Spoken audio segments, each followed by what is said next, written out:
My name is Andrew Monson. Now, my guest tonight has insisted that he's one of their own, despite the party of his choice denouncing him, that he remains expelled and a non-member of the party.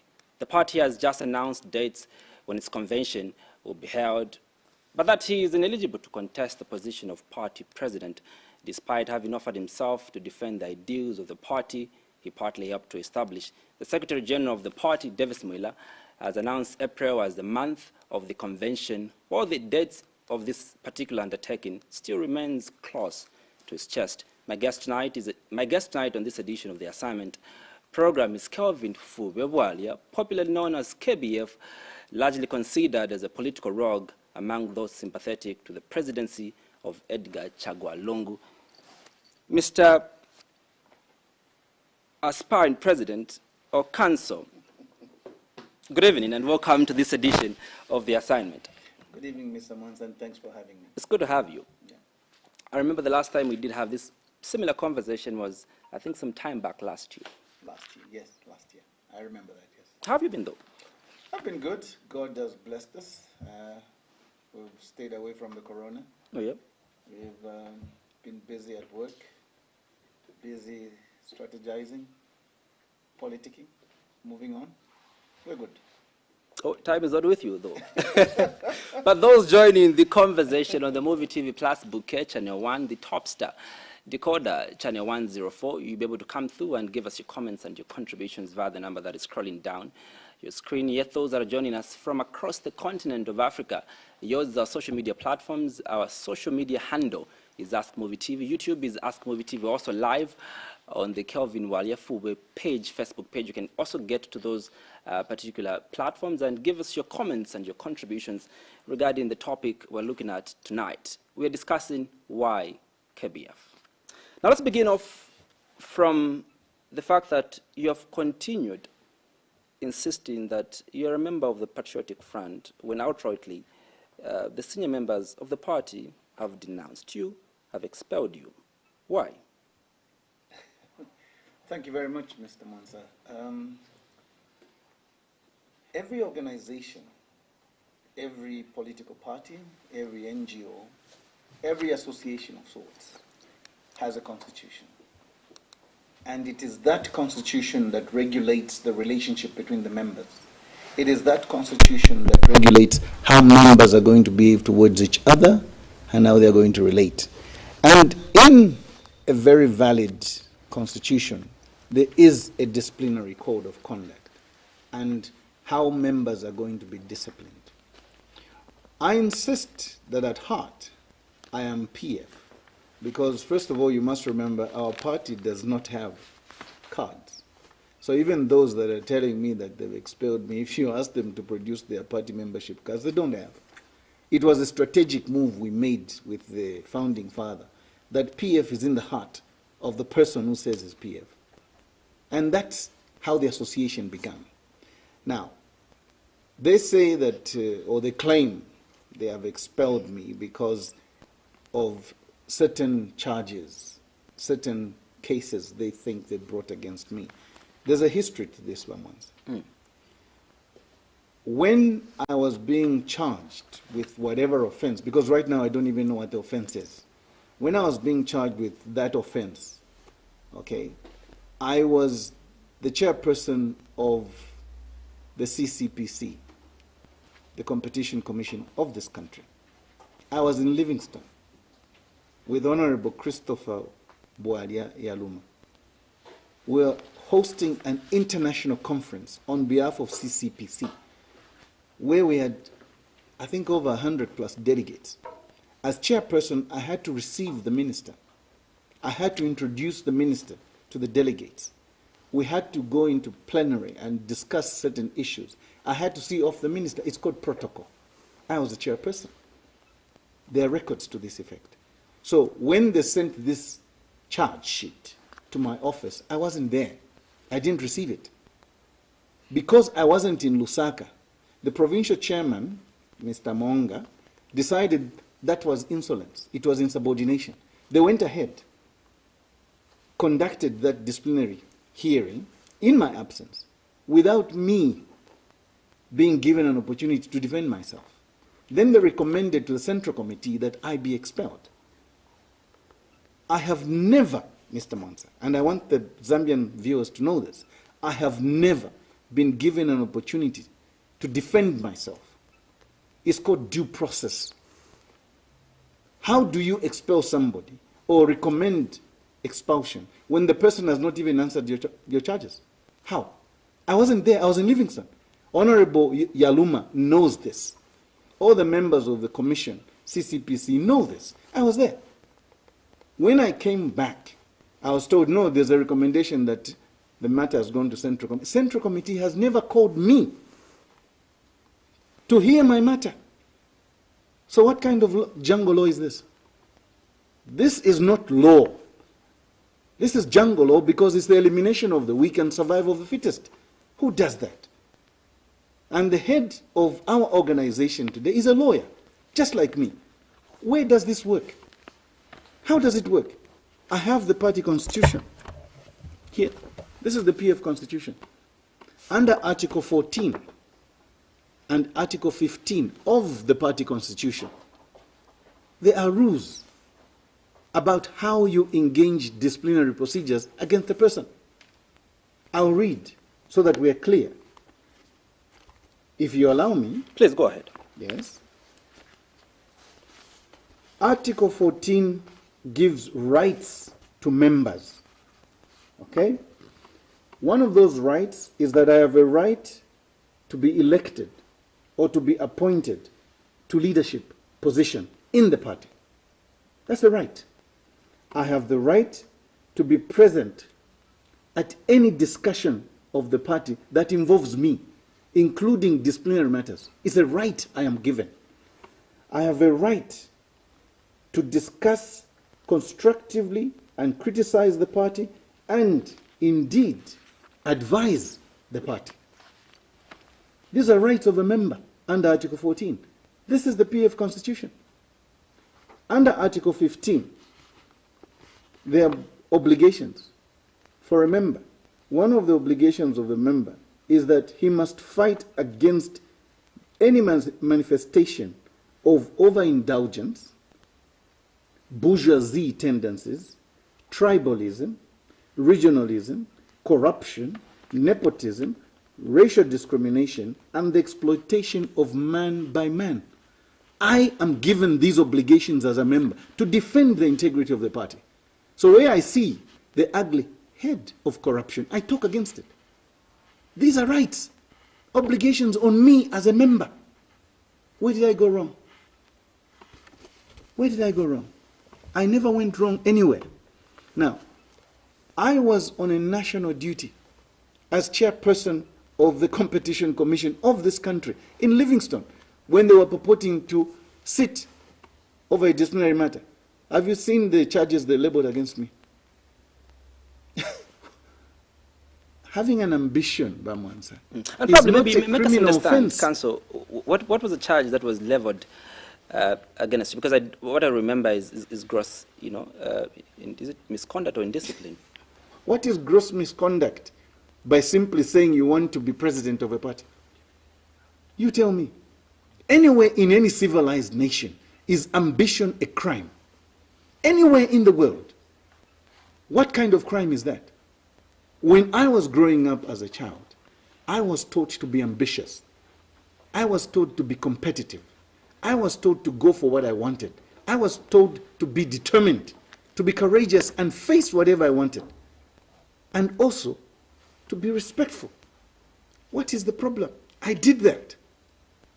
Just announcing the candidature, then it's insubordination. It's gross misconduct. Where is that? Who defines that? The provincial chairperson?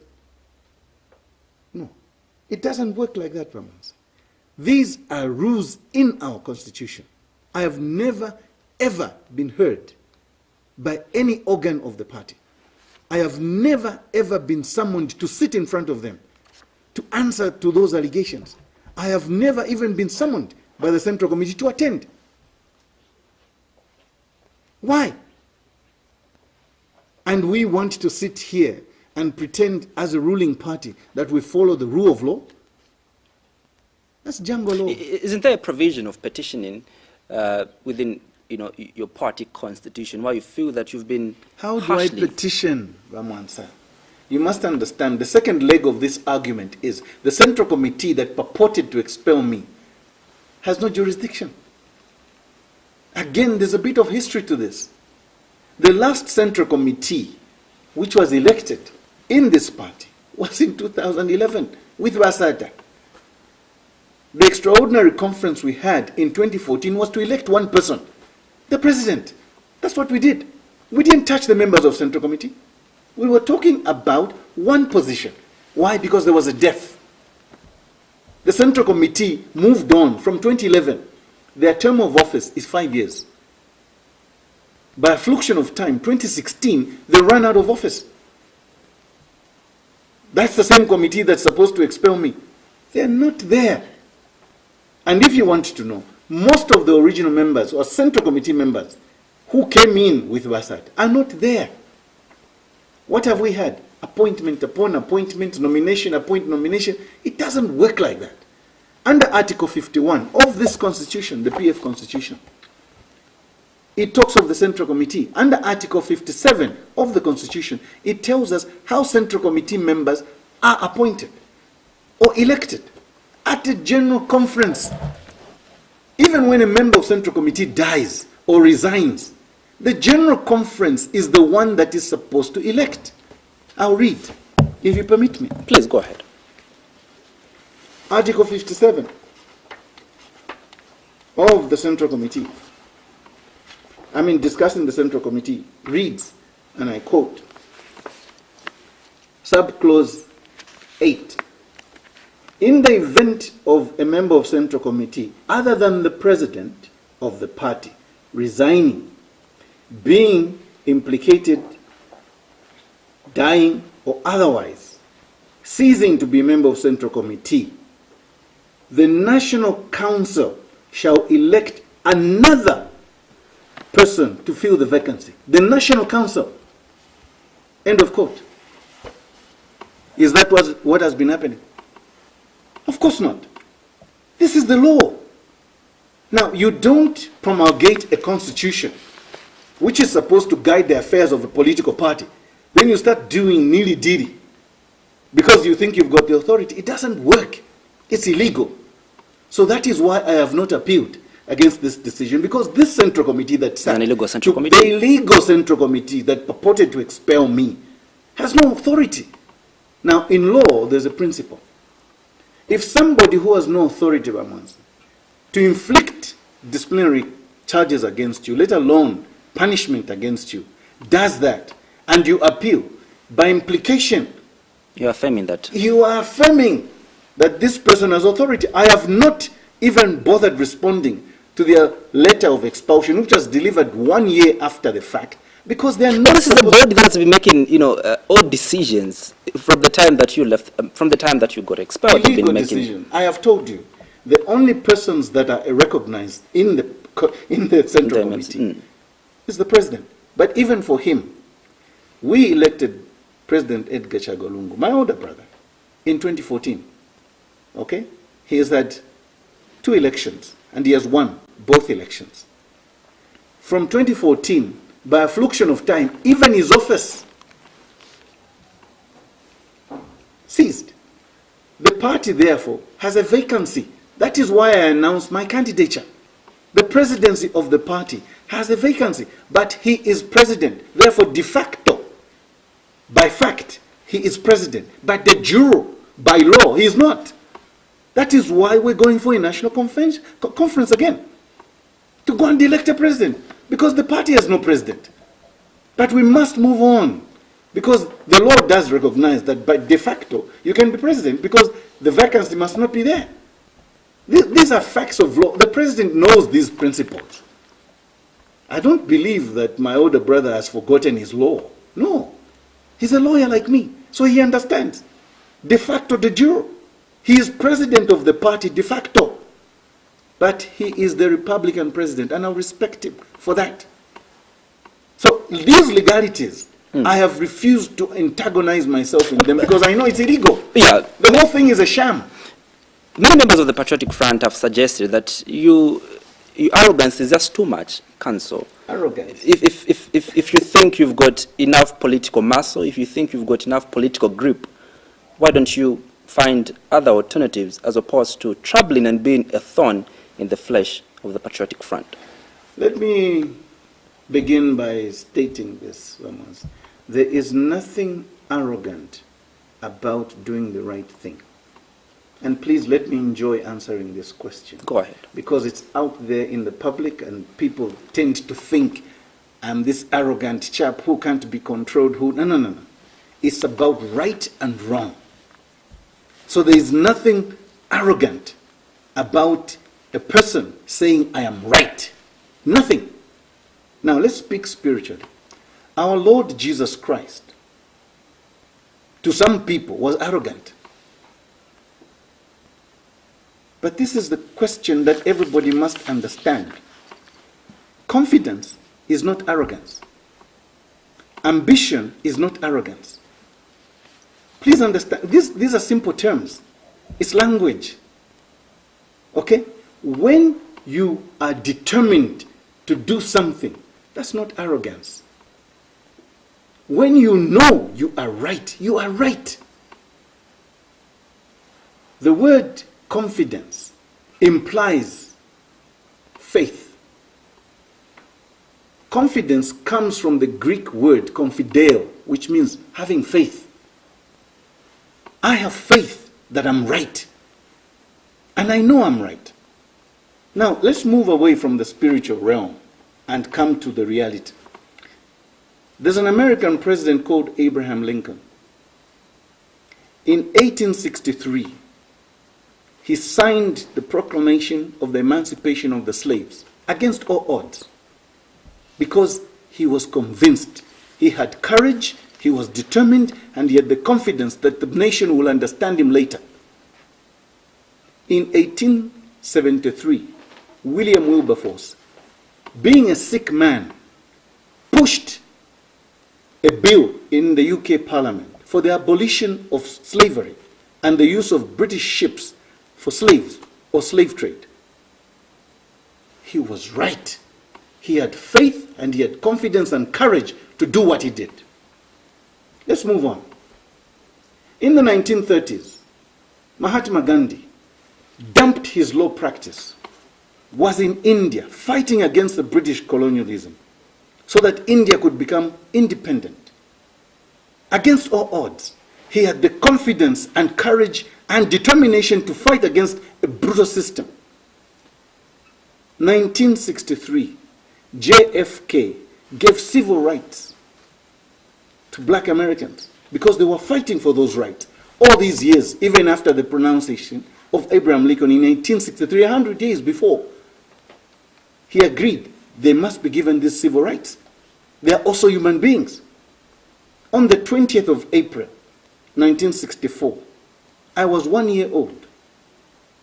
Somewhere in a trial called the Rivonia trial in South Africa, a man gave a speech when his life was at stake, not answering the charges of an illegal regime. He said, I have ideals. I have fought against white racism. I have fought against black domination. And these are issues that I'm prepared to die for. His name, Nelson Mandela. Do you understand where I'm going? In the 60s again, we have people like Kenneth David Kaunda, Simon Mwansaka Pwepwe, Ruben Kamanga, Harry Mwanga Nkumbula, and the rest, fighting against the colonial masters of this country. They had confidence, they had courage, they were determined, and they were ambitious to ensure that this country becomes free. When you are ambitious, when you are determined, when you've got courage, and you've got confidence, that's not arrogance. All it means is that you're determined to push an agenda which is right, which you believe is right. That's where I'm coming from. I've given you a bit of history. Now, of course. Which of all these important men and all these historical facts that I've talked about today is remembered? The wrongs that were being done or the men that fought against the wrongs? That's courage. That's confidence. That's what it does. It's about faith, believing you are right. I know the constitution of my party, the Patriotic Front, like the back of my hand. Half of the people that purport to expel me don't even read this constitution. They don't understand it. Were they there? Some of these people, they have come and they're the ones preferring charges against me. Were they there? Okobari Vamans, Okobari. This is very time. Because they've been sent. Let's be serious. The president of my party, de facto president, and the Republican president, my older brother, Edgar Chagolungu, knows I have committed no offense. None whatsoever. The majority of the PF members know I have committed no offense. There is nothing wrong that I have done. Nothing. All I have shown is confidence, courage, ambition, and determination to push an agenda that I want to be president of this country. There's nothing wrong with that. Nothing wrong with ambition. And if you're going to kill a spirit of determination in me, then you might as well stop sending your children to school. What are they learning? That it is okay to be pushed up and down, left, right, and center, even.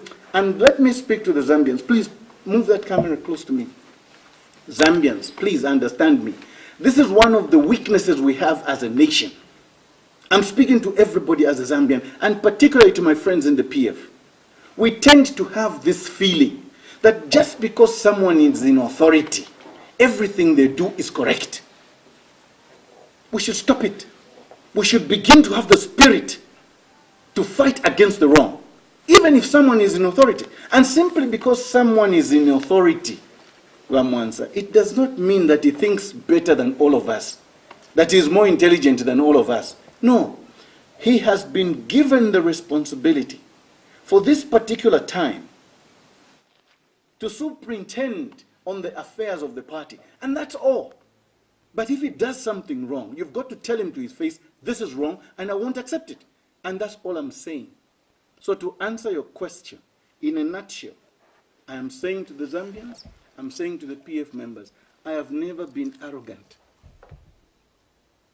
No. Councillor, you understand the value and the essence of time. Yes, I do. All right? This is February. Tomorrow is the last day of February, and there'll be March. Your party will be going for a convention in April, and they'll be selecting new leaders. The president has outrightly put it that he's going to contest. What are the options that are there for you? Because senior members like the SG, the deputy SG, and many senior members have said our preferred candidate is Edgar Lungu. You see the contradiction, Ramas? Do you see the contradiction in what you're saying? The same mouth says anyone can challenge the president. Okay?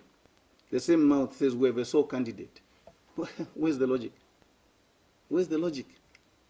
I have refused to attack the leadership of my party, but that is illogical. And the reason when it's an open fight, it's an open fight. And the reason I ask about time, Council, is that I don't know if you already have structures. I don't know how much support you have. But I remember the last time you came here, you did tell me that you're not alone. You've got many. I don't know how true that is. And time is not on your side, realistically speaking. The truth of the matter is time is not on the party's side. I want to reverse that question. It's not about me. It's about the party, getting its house in order. As a ruling party, we must lead by example. Let's get our house in order. So when you say options, what options? I am a member of the Patriotic Front by heart. Everybody knows that. I don't flip-flop. I'm a very principled person, Ramansa. If I decide to leave an organization, an association, you hear me call you as the press, and I'll tell you. I have never done that. The president knows that. I saw my my young brother, Max, saying, no, everybody must come back, make peace with the president. I never went anywhere. You've been around. I've been around. I'm right here. What have I done? Reconciliation, as a Christian, I've been trained since I was a child to say sorry when I'm wrong, to reconcile forces when I'm wrong. That I don't disagree. But tell me what I did wrong so that I can apologize. If you're going to tell me to apologize for having an ambition, I'm sorry, I can't. I can't. But I'll be betraying my own principles. I can't. Having an ambition is not an offense. It is not an offense. Let's be logical. So if we want to reconcile and there are issues that need reconciling over, I am open.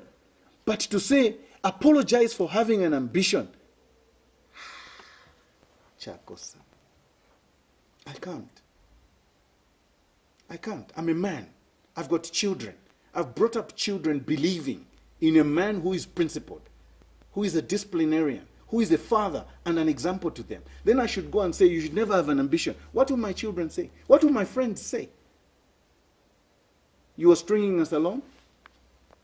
You are never serious? No. The fact of the matter, Council, is that if your membership is not reinstated, you cannot participate at the convention. All right? Is there going to be a national conference? The SG has announced that. Yes, that's an announcement. Remember, I've got rights. Under this constitution, I have rights. I have refused to cause confusion in the party. That's why I haven't gone to court. Remember, I wear many hats. I'm also a man. I'm a lawyer. So let's not take that lightly. It's not a threat, but I'm saying let's talk. We don't have time for legalities and things like that. But I need to be heard. Okay? I said at the last press briefing I had in my office, I will not call another press briefing unless I see my president and talk one-on-one. There are certain things I need clarification over. Okay? I have not had that opportunity.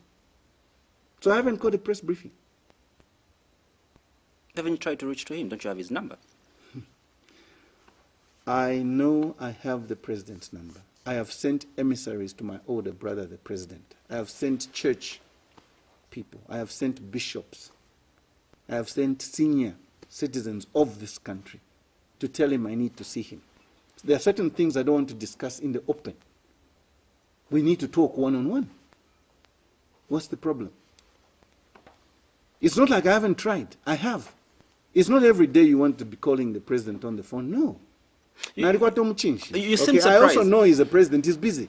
But when I send emissaries, eminent men of the cloth, and I trust them, and they come back to me and say they've delivered a message, and the president keeps quiet, I'll wait. You seem surprised when I asked you about the national conference. There will be no national conference?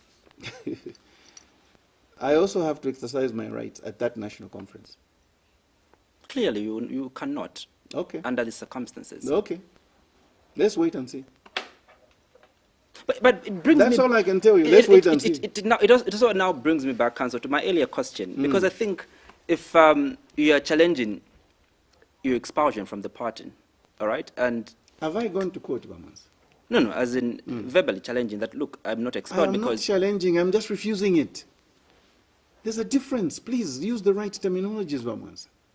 There is no expulsion. The people who sat to expel me have no authority. They have no jurisdiction. Me trying to dignify their actions means I've accepted. I won't. I've refused to accept it. They know it, I know it. They know they are illegitimate. So, what is there to go to court over? But if it's about denying me going to the national conference, that I still retain a right. This constitution tells me, if we can't resolve matters, my doors are open. Then I will tell the court what I know. Then I'll speak in court. And then we'll be wasting more time in court. I've been saying this, Mamans, all along. Let's talk. I'm an open book. I am an open book. I'm not antagonistic, no.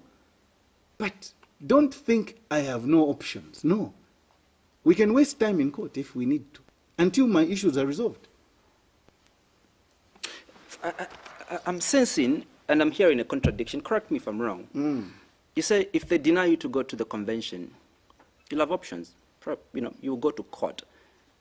I may. In the same breath, Or I may do something in the same else. breath, you told us that the current MCC of the PF is illegal. Yes.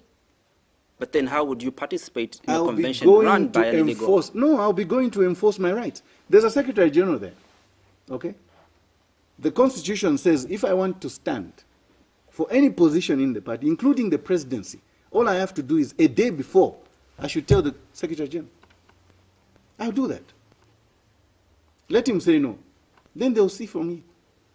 They'll hear from me. That's what I'm saying. I'm a member as far as I'm concerned. Whatever decisions they've taken, they're illegal. I've not accepted them. That's my position. What is your relationship with the Secretary General? Do you have any relationship? With who? The Secretary General. Davis Muila. Mm. I have no qualms about him. He's my Secretary General. I respect him. I accept his authority. He was appointed by the president. I have no problem. I have no problem with him. None. But if you say personal relationship, Yeah. no, he's not my friend. I don't know his habits. He doesn't know mine. How does it make you feel hearing from the CEO of the party that they already have a sole candidate? How does it make you feel as one of those that are I'm not moved. The truth of the matter is I'm not moved. Because I know the Constitution. Remember what I said. It's not arrogance. It's confidence. It's having faith. It's knowing that you're right. And when you're right, Wamansa, you're right. When you're right, you're right. What are the odds if peradventure you're allowed to contest? And obviously you'll be contesting against President Lungu. No. No. What do you mean? The president shouldn't be there. The president candidature will be flying in the teeth of the Republican Constitution. Remember, whoever is elected at the conference is the flag bearer for the PF to be their candidate. The president, for me, cannot stand. He's been elected twice. He's been sworn in twice. I have argued this position categorically. There is the Republican Constitution. The two are in tandem.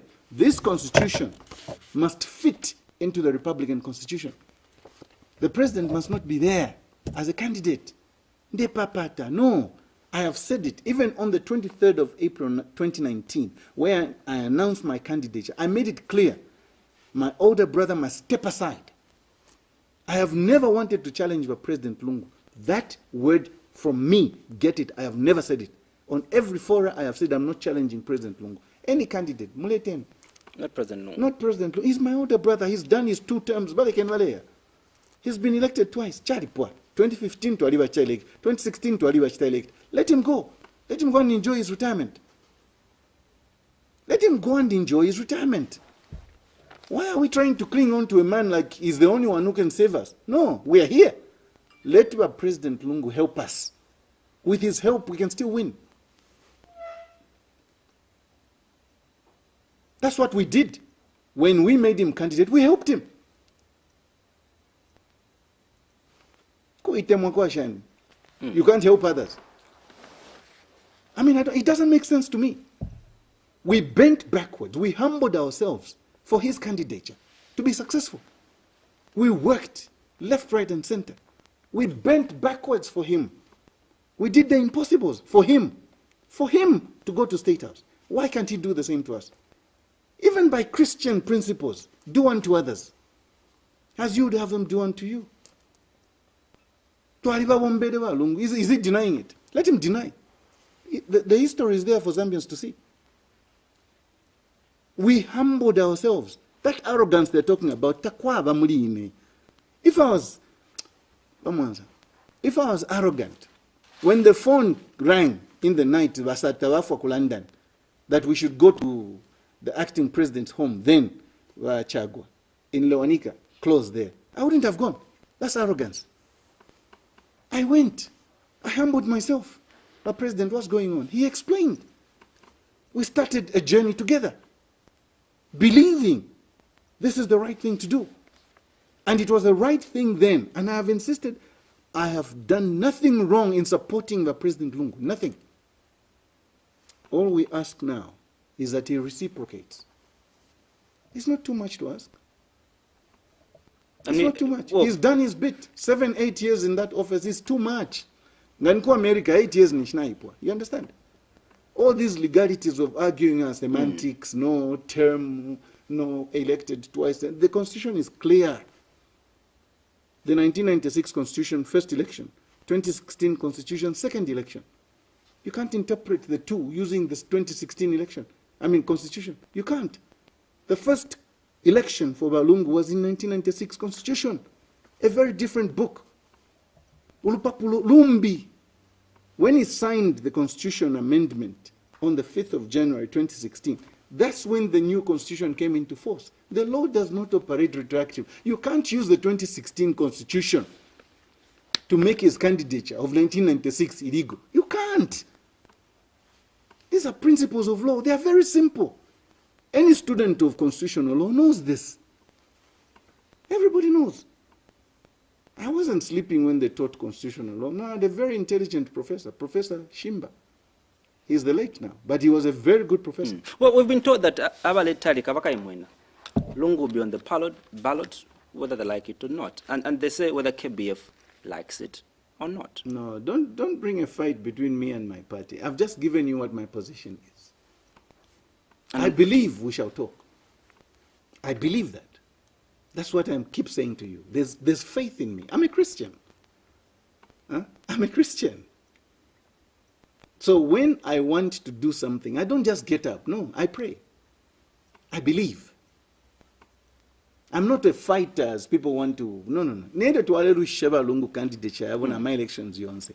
We were in prayers, some of us. Maybe they were not praying, but we were. Now, critical to this particular conversation, Council, is the party that you are defending strongly with all your might. Many believe that it has fallen from grace. All right? I think they have, many feel that the Patriotic Front haven't done what they promised to do for the people of Zambia. And here is a man called KBF who wants to contest on a party ticket that has been dented with corruption, that has been dented with so much wrong things. How do you intend to rebrand this party that many feel that it's fallen from grace? What is the message that you have? For example, you preach the message of more money in our pockets when you're forming government, council. You preach the message of creating more jobs, and employment rate has increased. What is a new message? Even though, yes, they give you the party presidency to contest in August of the 12th. What new message will you give the people of Zambia? You know, you bring tears when you speak like that. We should not be here. We should not be in this position as a party. But let me say this in defense of the party. Every political party is run by human beings. Human beings are not perfect by nature. Please understand. We, you and me, we are human. We are not fallible beings. We are infallible. We make mistakes. So yes, mistakes have been made. Our performance may not be at 100% as we intended. That doesn't mean that we've lost the vision. Is there corruption in the PF? Yes, even the president has admitted that there is corruption. Okay? Is there abuse of office by some ministers? Yes, there is. We know that. Have some cadres been indisciplined and used vulgar language and been ridiculously childish in their behavior? Yes, they have. It's human. But that's where leadership comes in. We need to turn this whole agenda around. And if you've read my vision on page 11 of my book, Zambia Must Prosper 2, the first thing I have said is we should reintroduce the supremacy of the law and good governance. That means discipline must come back. A style of leadership which is different. Just because you're PF doesn't necessarily mean that you can, do everything you want under the sun, and you just go scot-free. That's not me. Anybody who knows me, Ramons, I will tell you, when I was growing up in my little town of Muflira, Kuchurch, I was a boys' brigade. We used to do drill. Part of drill is discipline. At school, from Form 1 to Form 5, I was a cadet. I rose up to be Regimental Sergeant Major, RSM. Discipline. I went to Zambia National Service. I could strip and assemble an M56 and M59. Maybe that's new to you. Those were the rifles we used to use those days. I was disciplined. I was good at range. I was a marksman. That drill taught me something. I know what it is to be disciplined. Some of this indiscipline we're seeing in these boys can be molded, can be controlled. That's what we need. When you say these boys, what The are you cadres, okay? The ministers, for me, and all those that want to work and continue to work under the umbrella of PF, they must understand, under my leadership, any smell of corruption, you'll be fired. It's that simple. There should be discipline, both fiscal, moral, and otherwise, in the party. That's how you lead. My older brother has a different style of leadership. Maybe he's too lenient, maybe he's too understanding. I don't know much about his background, do you understand? But I've given you mine. For me, when you do something wrong, you must be punished. That's what I believe. Even as a Christian, I know that Nangfeni Kuchechi Ngawatumpa, you're excommunicated for some time. In my church, I'm an MCF, I'm an elder. So I know. But I'll tell you from where I started off from. We are human. We make mistakes. Yes, the party has made mistakes. But in terms of performance, there are things that the party has also done whilst it's in government. They have pushed the infrastructure that we started off in Nabasata. Roads have been built, not all of them under Link Zambia 8,000, L Zambia at 400, C 200. We haven't done all the roads, but we've done something. The infrastructure with regard to the clinics that we started and some mini hospitals, that can't be discussed and said we've done nothing. That's wrong. The party is working in certain areas. But because it's run by human beings who are fallible, some of them, they find government and think it's a cookie jar and they start stealing. That's wrong. And that's where we begin with leadership. It's the style of leadership that needs to change here. So for me, it's not about the party is completely wasted. No. And my vision, which I want to bring to the fore, and I've given to the Zambian people, and I'm giving it now, is that there must be economic prosperity. So you're asking me, what's the new message? Simple. When a Zambian family prospers, Zambia prospers. Number two, every youth must be in school or at work. And I've explained this in different forums about how we get to that position. These two will be the anchor of everything we do from an economic front. Then we move to building the production cities. Then we change the laws in investment, in immigration, in trade and investment. Then we move to employ Zambians. I want to be remembered as a president who created jobs for Zambians. I want to be remembered as a president who took back the real education that some of us had in the First Republic. When we had free education, proper, right through to university, proper, it can be done. We just have to change certain dynamics. So to say that the PF has completely failed, no, I won't agree with you, Bamas. There are certain things that need to be changed, yes. And some players have to change. So the game has to change. That's my answer. If President Sata was alive, do you think we would not be in this position? Simple answer. We would not be in this position. That man, may his soul rest in peace, had a vision, but he also had leadership.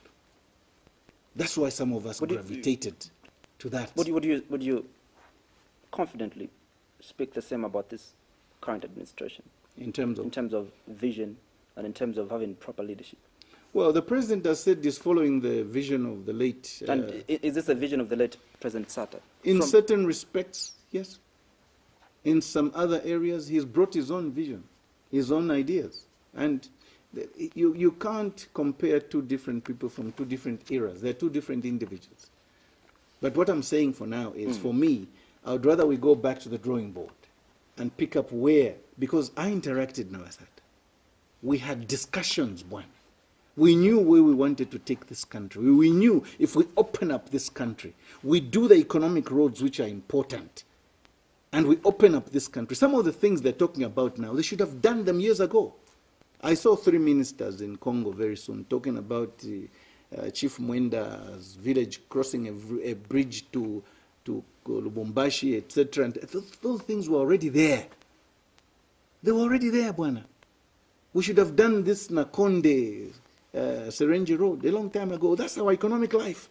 Second only to Chirundu, Nakonde border post is our second busiest port. We make more money there. Why are we doing all these flyovers when we could be doing economic roads, which are more important for the country? To me, it's about prioritizing. Prioritizing, Bwana. We attack from there. Then we open the country so that we can have social deliveries to our people. Education facilities will be easier. Medical facilities will be easier. We open up those markets and those agricultural spots to go and collect the produce that our farmers and peasant farmers are producing. They're crying. FRA doesn't go there sometimes. Their maize gets soaked in Gefna, Ilokasana. So some of them, their old maize is getting soaked today. We needed to open up these roads. The agricultural inputs are arriving in good time now, up to a certain point. But the agro dealers are also going jenki. I mean, it's about discipline. It's about leadership. I keep saying, we have a problem with the leadership. We're not superintending to a level where we have hands-on. We're not doing that. In politics, you need that. You need to have a very objective, well-rounded view about what you want to do. Not segmented silos. No. Overview, like an ego. That's how leadership is. Now, there's been a tendency from within your party of ministers dishing out money. You claim to be a pro-poor party. When you're seated in your office, council, how does this make you feel? I'm ashamed. I'm ashamed. That's not who we are. You never saw Basata going to dish out money. No. That's not who we are. It's foreign. And it's because not we tava muisa. Kuisa mpate, valeta my ideas, vinjufeta twaishiba. That's not us. I remember being at rallies where Basata would put up a drum and say, Pate taiko itendalama. Tampeni ku weekend dalamo. Ngamlefu ambe president. Vana mayo kuti baleka kula. From the Achitenges, 1 kwacha vale post, 5 kwacha vale post, donating to the party. I want to condemn these acts of dishing out money because it's giving us a bad name. And most of these, my brothers in the PF, the ministers, and some of these members of Central Committee, it is wrong. It is simple bribery. You're buying votes. In Proverbs 18:21, the Bible says, the power of life and death is in the tongue. Speak to your people. Give them the right message. That's what they want to hear. Not money.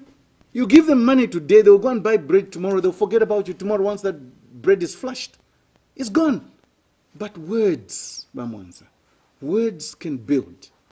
Words can encourage. Words can motivate. Words are very important to the soul of a human being. Basata had very simple words for us. More money in people's pockets. We still remember. Lower taxes. Those were his words. That's what we remember. Do you remember Basata dishing out money? No. You remember his words. Maybe that's a new strategy. No, it's not a new strategy. No, it's not. And I'm very glad to report to you that at least Deputy Chair of Mobilization, my brother, Davis Cham, Honorable Defense Minister, has put a stop to it. That's how it should be. Now, mufiro kukwata message. Let me ask my leaders in the PF. Now, mufiro kukwata message ya kutuwala kubantu. with everything we've done as a party? Why are you failing to talk to our people? Why are you failing to articulate issues and defend the party? Why are you failing to attack the opposition and tell them this is who PF is, this is what we stand for, and this is what we intend to do in the next 5 years? If all you're giving out is money, is that the message that you want to give, that all you've been doing is you've been amassing wealth? Where is the money coming from? Because I know a minister's pay salary. I know what they get as gratuity in Parliament, and they haven't gotten it yet. So where's the money coming from? From State House? No. But Listen to me. If you heard what Honorable Davis Chama said, he said you're putting the name of the president into disrepute. The president hasn't come out in the open to Well, the dispute president speaks through his ministers once in a while. Get that as a very serious message. Because as far as I'm concerned, I don't think the president will be calling a minister, send the 500,000 for the Shaban. But that's what the ministers have said. No, that's what they've said because they want to cover up their own illegalities. We don't campaign like that in PF. We don't. We have a message. Let's get the message across. Ngata a message, then you're not fit for leadership. Fumapo. What are you doing? Spoiling our name, spoiling our chances. Fumapo, kabiye. If you think you've stolen enough, kabiye. We don't need you. That's wrong. Leadership is about communicating with your people. Basatanga baita rally, abantu bale mkumfwa, ishiwi.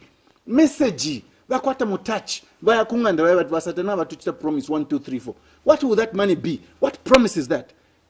A social contract with the Zambian electorate must be communicated, not bought. Upuba. No, I can't accept that. I condemn it. And I thank, I don't know for a fact, Honorable Chama for coming out in the open and I saying don't know this for a is wrong. fact that you're a good student of history. I do remember at a particular rally, one of the main speakers who was speaking, who pointed a finger at President Nungu that wanakasaka kandarama ndiaba. Don't you remember that? Yes, I do. All right? Yes, I do. Wanakasaka, so people are getting money from the president. Who's got the money? No, Ramansa, don't. But you must be very careful. Don't try and he didn't refuse that. He didn't refuse. And you saw that. But it was comical. The president was just jumping up and down, being comical. He laughed about it. Okay? But did he say, did you see the president dishing out money? Did you? I never saw it. The president was just being, a lot of things happen. It was just a comical ha-ha moment. So let's not take it too seriously. For me, I wouldn't take that as something which someone would take as gospel truth. No. What that man was probably saying is, the man with authority is this man. Let's follow him. You didn't use those words. Perhaps, but by implication, for me, understanding the message. You see, because I didn't see the president with the money. I didn't see Akasaka Kandalam. I heard his words. But I'm trying to understand. I'm trying to interpret what that meant for me, maybe as an intellectual. For the poor people, maybe they expected the president to dish out money. He didn't. He gave them a message. Elect this one. That's all he said. So for me, some of these things, even for you as members of the press, I mean, go back to the man who said those words and say, what did you mean? You'll find that his interpretation and his meaning was it was taken out of context. But it simply meant this is the man in authority. You would take someone for what they said. Well, your interpretation would be... Of course. I could be wrong. I could be wrong. Let me not defend it too much. I could be wrong. The president has been on the podium condemning violence. Yeah. Many civil society organizations and other political groupings have predicted that the elections on the 12th will be bloody as we build the elections. Right? But even till now, we're seeing some pockets of violence. Just recently, I think President of the Democratic Party, Harikala, was being harassed by Patriotic Front cadres. In Imbala? In Imbala. Well, why do you think your party has always been on the forefront perpetrating violence, yet the head of state has continued, to condemn it, yet, you members have not listened to him? I'll speak for myself. I'm not a violent person. I am not. You will never find in my history as an individual, that I am involved in an affray, an assault. The only person I ever fought You sent people to in fight. growing up was my older brother, my late brother. Yes, we used to fight as brothers. Yeah, that's growing up. But you never hear me pay cadres to go and fight. Go and ask them. Even when I was vice chairman of elections and we're running strategic campaigns, you never hear that from me. Violence, FICO. If you're not able to communicate a message across and win over the voters using a message, then you've lost it as a party. And speaking of violence, for me, I want to dissect the violence question into two. The youths are usually the ones who are used, paid. Why is this? It's poverty, Bamanza. Poverty. The leaders are taking advantage of the poverty levels, the cost of living, which the youths cannot handle, and they're paying them. I want the youths of Zambia to hear me and hear me good. Stop it. You can be used to be more productive, you can be molded and given skills, and that's what Zambia must prosper is promising you. And that is the leadership that I'm promising you. We've got ideas to change the way you think and not to be used. I've heard of funny names, Commando, America this, Chakuti this and that. It's rubbish. Being a political cadre is not a job. It is not. So you can't wake up every day to know nala mkuswamo, nala kuliwa minister office, nala mkucha. Find something to do. It's poverty. That's why these boys are being abused. Worse still, poverty you've created as a party. Let me push this agenda. I'm answering your question, Ramaz. For the women, it's even worse. You see, the women folk, by nature, are weak. They are weaker sex, but they're also very sensitive. Women don't like violence. They don't like threats. And I don't mean physical violence, even just verbal violence. If it's coming from youths and these thugs, women will withdraw because they don't want to be part of that. They don't want. What you do is you instill fear and make the women get scared. And what this does is Zambia as a nation will lose some of the best brains on the women folk side who could be part of our political dispensation, who could come with leadership skills. But because Tabalefok Sevana, Tabalefok Batuka, they'll go and quiz in a corner and say, no, my husband will not tolerate this. I can't allow, my children should not be hearing this. And this has been out there in the open. It is sad. Violence by its own nature, I don't condone. That is why I follow the preachings of Mahatma Gandhi. I follow the preachings of Martin Luther King. Non-violence. I want to come and engage you and talk to you and convince you that this is the way to go. These are the ideas that we can use to make you a better person. And that does not require intimidation. It requires damaging your ignorance and making you change and move from an angle of attack so that you become a more useful citizen to this nation. Not you don't solely akunganda with a cat, umulopa. Some of the ministers we have in this government, for me, are not supposed to be in leadership because sometimes they perpetuate violence. You cannot, at any twist and turn of a by-election, someone must die. In this country, which is a peaceful country, this country, which is supposed to be a beacon of peace, no. My question was, even when the head of state has continued condemning, it's the leadership style. You're not listening to me. I'm listening to you. No, listen to me and listen good. It's the leadership style. My older brother, he's gentle. Okay? He may not be aggressive. That's his nature. You can't change him. If you're President Lungu. So when he speaks, he expects you to understand. But the cadres that he's dealing with are 21st youth. 21st century youths. You must be aggressive with these people. That's the only language they understand. Be aggressive and tell them, if you punch a fire, do it tomorrow again, you'll see what I'll do to you. That's the language they understand. But if you're going to make a presidential speech flying off like that, they will simply say, "Ah, no, guys." Once they get drunk, they would have forgotten everything. But when one or two of their friends are in jail, then they'll say, I'm Dala Nafulu. That's me. Discipline. Remember where I'm coming from? I was Boys Brigade. I was a cadet. I've been to national service. I know what it is to instill discipline in the youth.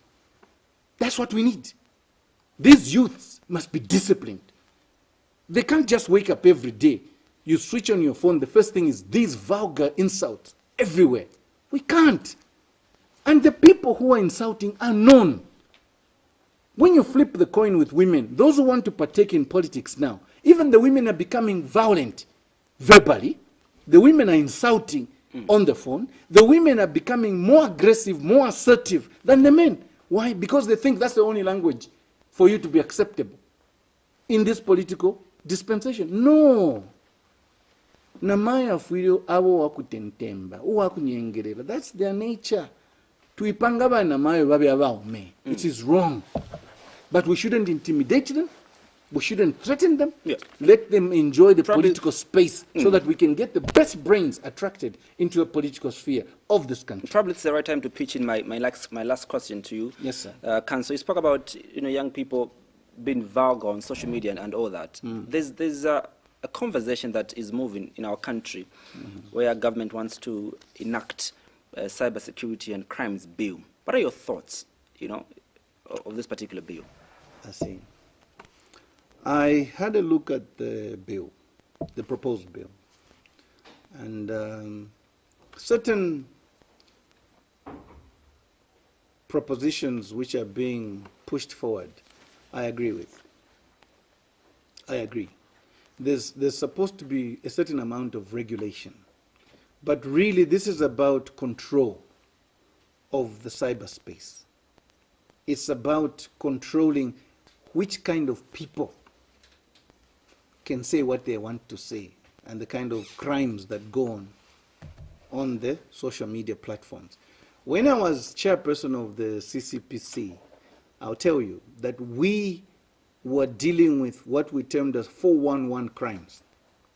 These were fraud crimes, usually coming off from the West African side of Africa and the European kind, where people would defraud you a month and you find your bank account wiped out. Some of these boys sit in their garages. They are so computer literate. They can break your codes and get into the FBI and CIA. Savers. You need to control that. Here in Zambia, it's about also people planning offenses, people planning violence. You need to control that. So the platform owners, okay, like the telephone operators, MTN, Airtel, and Zamtel and things, they in the act are being given the responsibility to report certain suspicious conversations that they can see. So if people are planning a crime on social media and somebody comes across it, they have a responsibility to report. But here's the catch, and this is the beauty of it. I think it's under Section 24, moving up to Section 32 from the bill, which I read. The act is, the regulator will not simply come into your phone. No. You have to make an application to the Attorney General, satisfy the Attorney General that you suspect this and that is happening, and commissions of crimes are about to happen. Then you make an application to a judge. Then the judge can give a warrant for that particular space to be entered into so that that information can be retrieved, and that can be used in a criminal charge against the person. Look at what happened to the former president of the United States, Donald Trump. He was using his Twitter account to promulgate violence as a president. Look at what happened on the 6th of January. The insurrection that went on at Capitol. I mean, come on. So the United States went to Twitter and said, you either remove Donald Trump or we close your space here. Now, the millions of Americans who use Twitter, why are they going to suffer because of Trump? They removed Trump. So it's those kind of arrangements which we must protect. It's a good bill, but it needs polishing. I totally agree. Regulation is important, and I think we must begin to move into the 21st century. I'll give you 10 seconds. I know my credits are running, and we're about to get done. Your last remarks. I want to appeal to my Zambian citizens and my party in particular that we need to come together and resolve our differences. Don't look at me as the enemy. I am just a confident, courageous individual who is determined to do what is right for the nation. And for me, that's where I'm coming from. So if we can sit down and talk, I'm open, and we can reconcile our differences if there are any, then we can push this agenda of winning the next elections. Thank you. My guest tonight has been KBF, presidential aspiring candidate for the 2021 general elections. We're discussing why him.